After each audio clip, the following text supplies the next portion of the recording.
मैं खुद को सौभाग्यशाली महसूस कर रहा हूँ।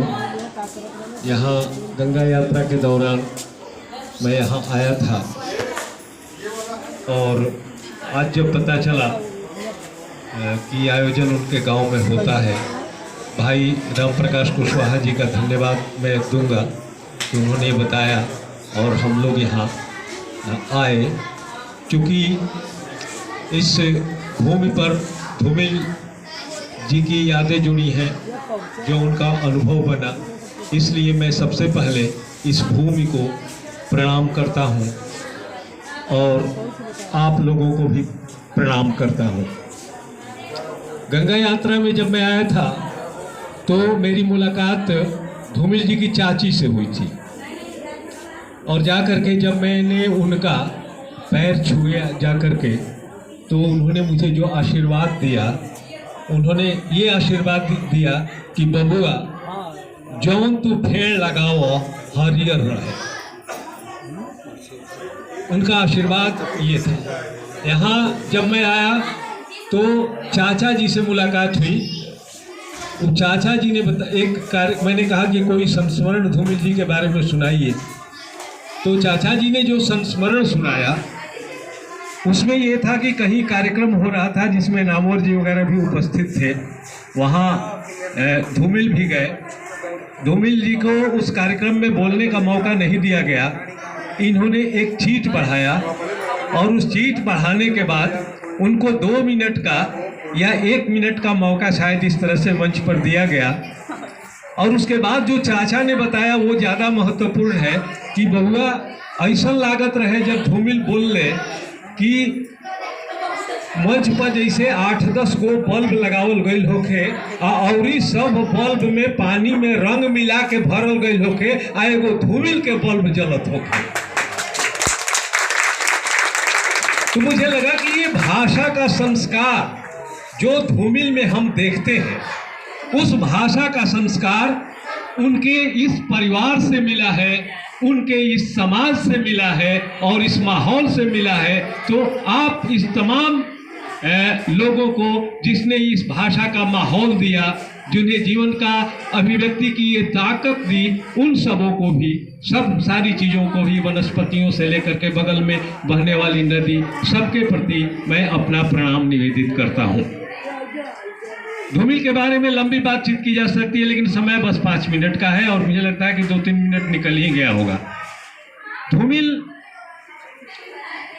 पहले कवि हैं जो कहते हैं कि कविता भाषा में आदमी होने की तमीज है।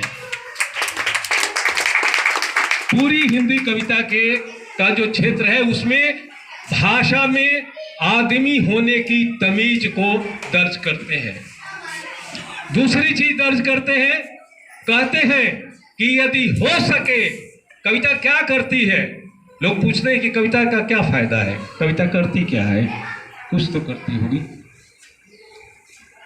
धूमिल कहते हैं कि यदि हो सके, कवि का दायित्व क्या है, कवि का कर्म क्या है, एक लेखक का दायित्व क्या है, एक लेखक का कर्म क्या है? तो वे कहते हैं कि यदि हो सके तो बगल से गुजरते हुए आदमी से कहो, लो ये रहा तुम्हारा चेहरा जो भीड़ में पीछे गिर पड़ा था। ये धूमिल की ताकत है। हम लोग जब लिखना आरंभ कर रहे थे, धूमिल की कविताओं को पढ़ करके हमने कविता लिखना सीखा था। और आखिरी बात ये कह करके मैं अपनी बात समाप्त करूंगा कि हिंदी साहित्य ने जो वो दौर पैदा हुआ था, जितने कवि हैं, धूमिल और दुष्यंत कुमार को छोड़ करके किसी कवि को हिंदी जगत याद नहीं करता।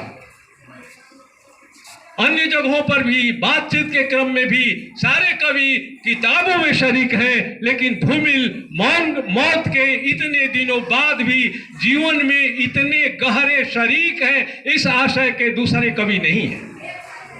क्या बात? पूरा का पूरा नेरुदा से जो वो श्री प्रकाश भाई रिवोल्यूशनरी रोमांटिसिज्म जो पैदा हुआ था, एक रोमांटिसिज्म में जो एक रिवोल्यूशन पैदा हुआ था, उसको लाने वाले धूमिल थे। वो पूरी पीढ़ी थी नक्सलवाद का भी उन पर प्रभाव था। बातें लंबी हो जाएंगी, बस मैं इतना कहना चाहूँगा कि हम सब आप उनकी जयंती पर ये पर आए हुए हैं। पुण्यतिथि है ना, जयंती, हम लोग जयंती पर आए हुए हैं, तो उनको अपने भीतर जीवित करें। एक पुराना संवाद है जनक और याज्ञवल्क्य का।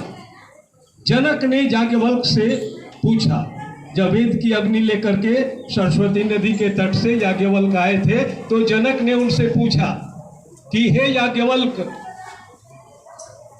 दिन की रोशनी में मनुष्य कैसे प्रकाशित होता है, किसके प्रकाश से प्रकाशित होता है? तो उन्होंने कहा सूर्य के। जब सूर्य न हो तो चांद के, और जब चांद न हो तो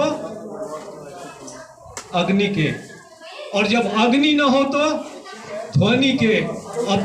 और जब ध्वनि न हो तो पूरी दुनिया के आसमान में, विचारों के आसमान में आज कोई सूर्य नहीं है जो आपको रोशन दे सके, कोई चांद नहीं है जो चंद्रमा मनुष्य जाता करके आपके मन को शीतलता दे सके, कोई अग्नि नहीं है जो प्रतिरोध के स्वर में आपके भीतर जल सके, और कोई ध्वनि नहीं है जो आपको राहत